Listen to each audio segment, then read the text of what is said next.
তারা চিহ্ন, তারা চিহ্ন, অন্ধকারের বাড়ি, তারা চিহ্ন, তারা চিহ্ন। ছোট্ট গ্রামটির মাঝ দিয়ে বয়ে চলেছে একটি ছোট নদী, আর নদীর পাশে দাঁড়িয়ে ছিল একটি পুরনো জরাজীর্ণ বাড়ি। গ্রামবাসীরা বাড়িটি নিয়ে খুব বেশি কথা বলতো না, শুধু হুঙ্কারের মতো কিছু শব্দ মাঝে মাঝে বাতাসে ভেসে আসতো। বাড়িটি একসময় মিস্টার কালিক নামের একজন ধনী ব্যবসায়ী ছিল, কিন্তু তার মৃত্যুর পর বাড়িটি একেবারে ত্যাগ হয়ে যায়। একদিন শহর থেকে একটি সাংবাদিক নামলো গ্রামে, নাম তার রাহুল। সে ভূতের গল্প নিয়ে বই লিখছিল এবং এই পুরনো বাড়ির বিষয়ে শুনে তার কৌতূহল জাগলো। তিনি ঠিক করলেন বাড়িটি একবার দেখে আসবেন। রাহুল দুপুরে বাড়ির কাছে পৌঁছালেন। বাড়িটি দেখে মনে হচ্ছিল যেন বহুদিনের পুরনো কবরস্থান। বাগানে পাতা ছড়িয়ে রয়েছে, জানালা ভেঙে গেছে এবং দরজা কেতো পেইন্টের জীর্ণ হয়ে গেছে। রাহুল সাহস করে দরজার কড় চাপ দিলেন। দরজাটি খোলার সাথে সাথে একটি ঠান্ডা হাওয়া তার মুখে এসে লাগলো।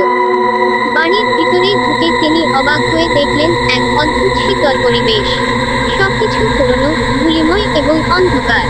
হঠাৎ করে একটা শব্দ শুনতে পেলেন, একটা কম্বল ঝুলছে দেয়ালে। তিনি এগিয়ে গিয়ে কম্বলটা স্পর্শ করলেন এবং দেখলেন সেখানে একটি পুরনো ছবি।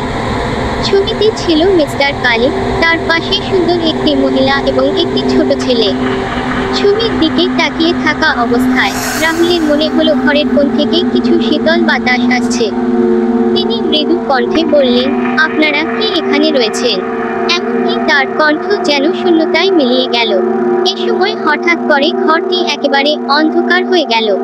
রাহুল আতঙ্কিত হয়ে গেলেন, কিন্তু তার পেশাগত অভিজ্ঞতা তাকে সহায়তা করল। তিনি নিজের টর্চ লাইট জ্বালালেন এবং দেখলেন যে ঘরের কোণে একটি পুরনো বিছানা রয়েছে। বিছানার পাশে একটি ছোট্ট পুতুলি ছিল, যেখানে কিছু পুরনো খেলনা এবং বই পড়েছিল। রাহুল কিছু বই খুলে দেখলেন। প্রতিটি বইয়ের পাতায় মিস্টার কালিকের পরিবারের সুখী দিনগুলির কথা লেখা ছিল। কিন্তু শেষের দিকে একটি লেখা চোখে পড়ল, আমরা সবাই এখন শান্তিতে আছি, কেবল একটি প্রেত আত্মা আমাদের ছেড়ে দেয়নি। রাহুল বুঝতে পারলেন যে বাড়িটির রূপকথার মতো গল্পের পেছনে কিছু বাস্তবতার ছাপ রয়েছে।